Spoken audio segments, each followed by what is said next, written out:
Bonjour à tous et bienvenue dans ce nouvel épisode de notre formation Ionic, dans laquelle on va bien sûr voir ensemble comment créer une application de shopping avec le framework Ionic.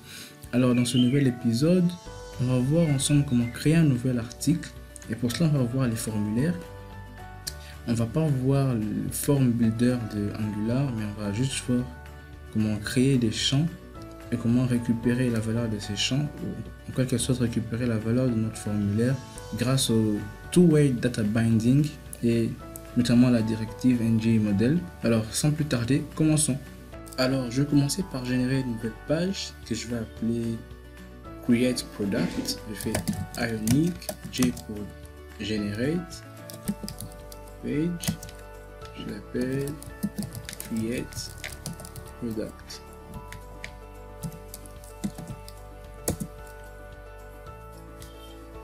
Alors la page a été générée, je vais sur Visual Studio Code.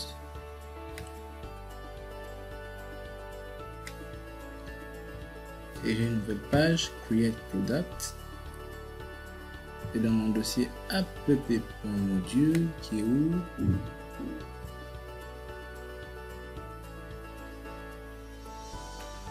Je vais devoir ajouter cette page. Je vais faire ça rapidement.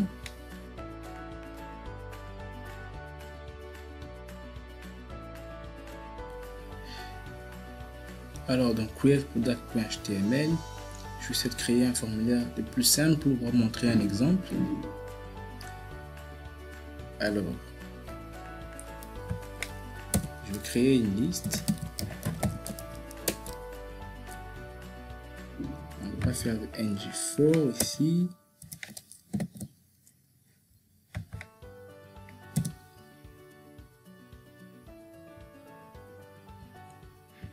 On aura juste deux items et chaque item aura un label.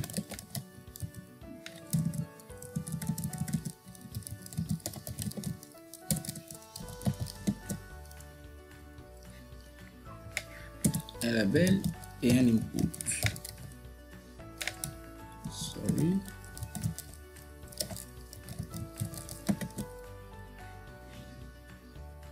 Alors ici le label aura pour nom par exemple titre, et ici mon champ sera de type texte bien sûr, et aussi je mets la directive ngModel pour dire qu'ici je veux que tu me sauvegardes le contenu de ce champ dans quelle variable. Alors ça sera dans un objet my product et dans la propriété title. Donc le contenu de ce champ sera stocké dans cet objet et précisément dans la propriété title. Alors je vais faire de même pour le deuxième item. Ça sera desk comme description et sauvegarde-moi ça dans desk. Alors je vais dans mon fichier .ts, je vais devoir initialiser cet objet myProduct pour qu'on n'ait pas d'erreur. Alors je fais myProduct qui est de type any par exemple, et dans mon constructeur je fais par exemple this.myProduct égale à un objet read. Alors maintenant je vais ajouter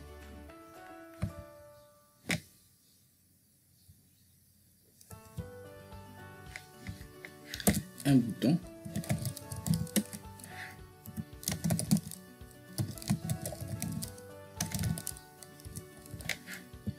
comme texte créé, et à chaque fois que l'on clique dessus on va appeler une fonction create. Et cette fonction prend en paramètre l'objet myProduct. Alors je vais l'implémenter dans mon fichier TypeScript.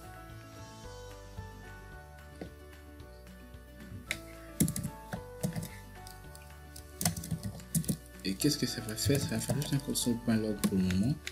Je vais faire myProduct égale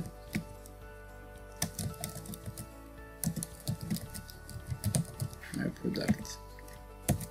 Alors, on va sauvegarder tout ça et on va voir ce que ça donne. Mais pour le moment, il va falloir que je trouve un moyen d'accéder à cette page.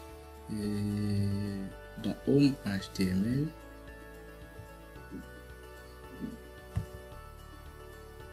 alors à chaque fois que je clique dessus sur ce bouton vendre le bien, je vais être redirigé là-bas. Show par exemple create page, comme ça que j'appelle cette fonction et je vais l'implémenter.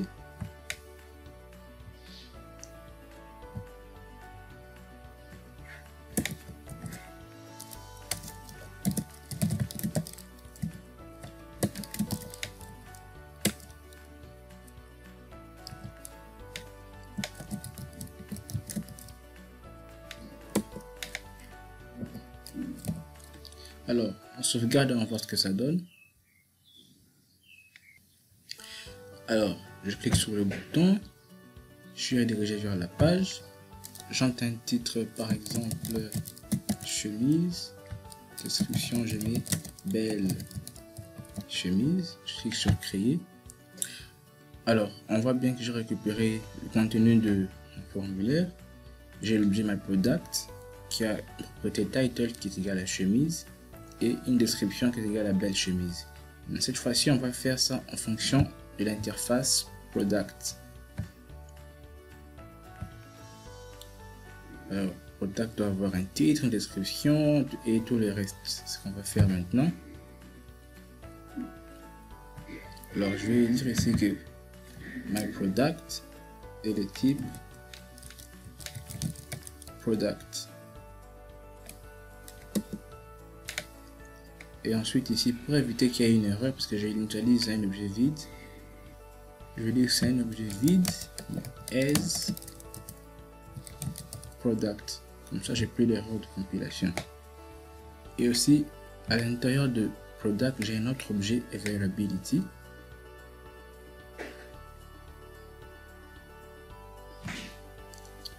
Alors, je vais faire this.myproduct.availability qui est égal à un objet vide as availability. Et puis dans this product, j'ai aussi un tableau. Alors, je vais dire que c'est un tableau vide pour le moment. Comme ça, on n'aura pas d'erreur de compilation. Alors, je vais rapidement créer le formulaire en fonction de tous les champs dont j'ai besoin pour créer un nouveau produit. Alors voilà, je suis allé un peu vite. Maintenant, je vais expliquer ce que j'ai fait.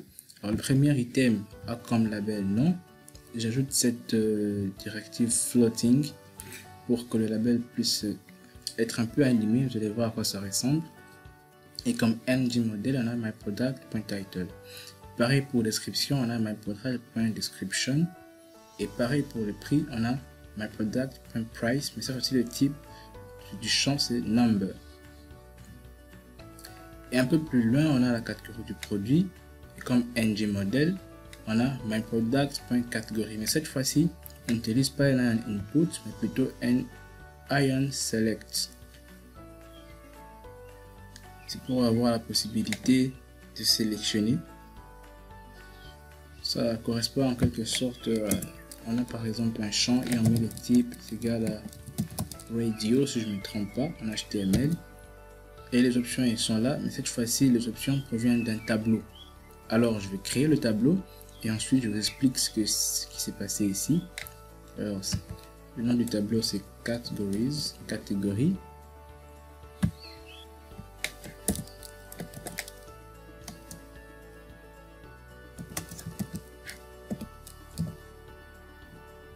Alors je l'initialise ici, this categories. Alors la première catégorie, alors c'est bien sûr un objet, la première catégorie. Title c'est vêtements. La deuxième catégorie, titre chaussure. La troisième, électronique. La quatrième, mode et accessoires. C'est juste pour l'exemple que j'ai nommé tout ça. Alors maintenant que j'ai défini mon tableau, je vais lui dire ici, je vais cacher ça un peu, je vais lui dire ici, parcours-moi ce tableau, catégorise, et chaque élément sera 4. Alors, et comme option, la première option, tu m'affiches 4.title du premier élément du tableau, comme label, disons-le, et comme valeur, c'est toujours aussi 4.title, et ainsi de suite, ce qui fait qu'on a 4 éléments dans notre tableau, on aura 4 options, en quelque sorte. Et c'est ce qui se passe aussi dans City. Alors, let City of Cities, et comme valeur de l'option, on a les city.name, et comme, disons, label, on a city.name aussi. Alors, je vais créer le tableau Cities.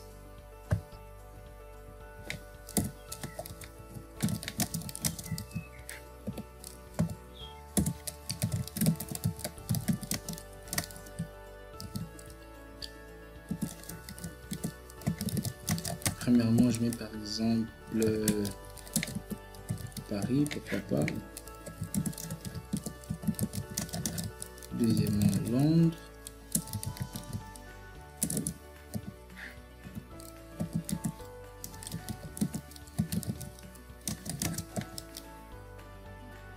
Troisièmement, Pékin, pourquoi pas.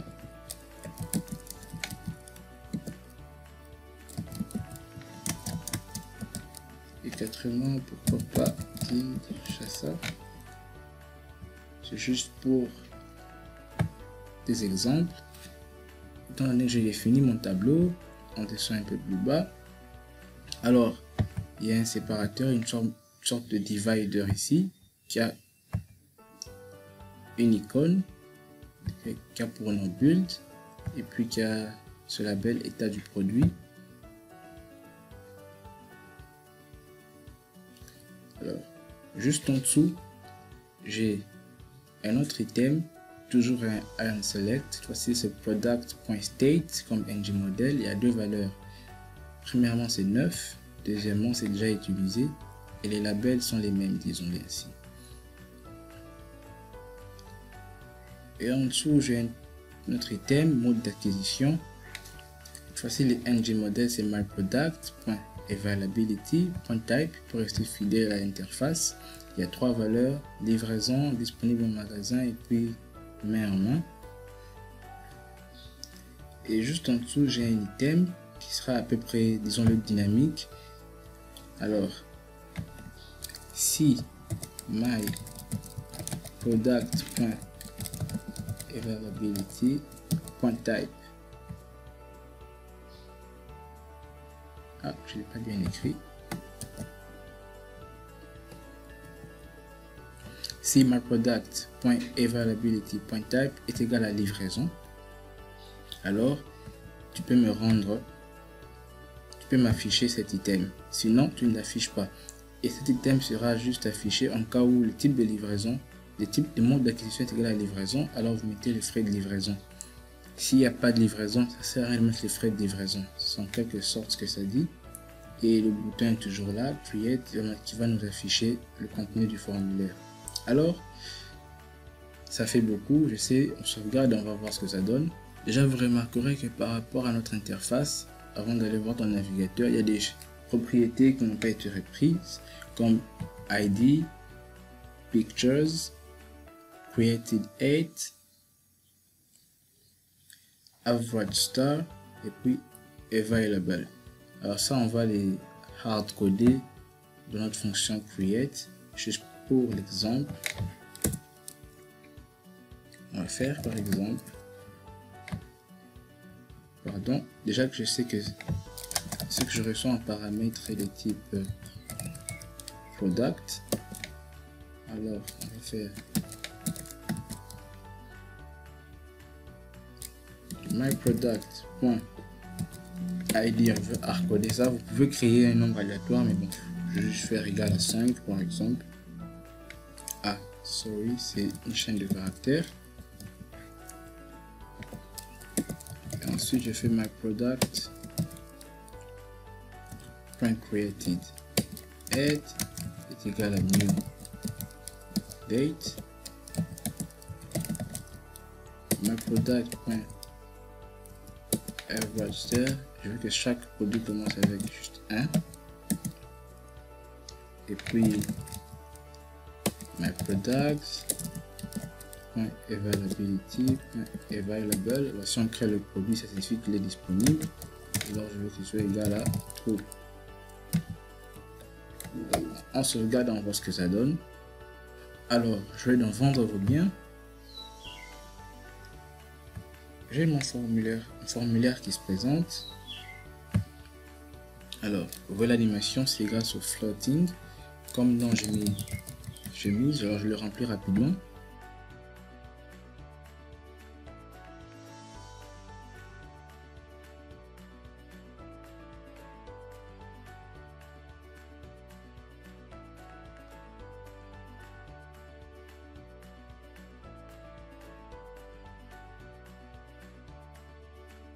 Alors, maintenant je clique sur Create. Je clique sur Create et on voit l'objet qui a bien été créé. Availability qui est juste là. Available égale à true. Field égale à 5. Type égale à livraison. Average star c'est 1. Catégorie vêtements. City c'est Londres. Created 8 c'est la date. Description belle chemise. ID égale à 5. Pictures qui est un tableau vide. Price 15, state et ainsi de suite. Vous voyez, je récupérer toutes les valeurs de mon formulaire sans utiliser le form builder, c'est vrai, mais bon, c'est quand même intéressant. Donc maintenant, je vais essayer un peu de le mettre en full screen et ajouter un endroit où je peux cliquer pour ajouter des images à mon produit.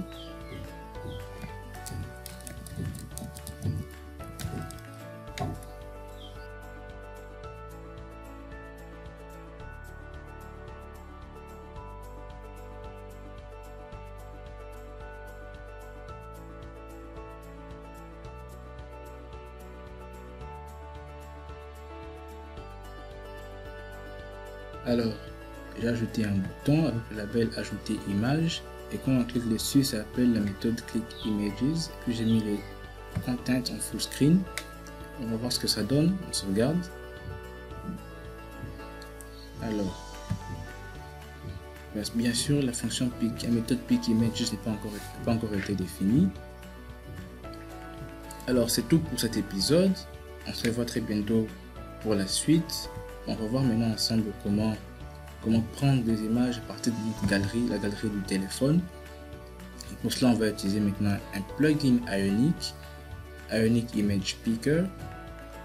Alors d'ici là, portez-vous bien, abonnez-vous à la chaîne si ce n'est pas encore fait, likez la vidéo si vous l'avez aimé, laissez-moi des commentaires si vous en avez, surtout sur les formulaires. Je sais que je suis allé un peu vite avec les NG4 et les Ion Select. Posez-moi des questions si vous en avez. S'il faut répondre, je répondrai un peu plus lentement. Alors, partagez la vidéo aussi et portez-vous bien. Peace.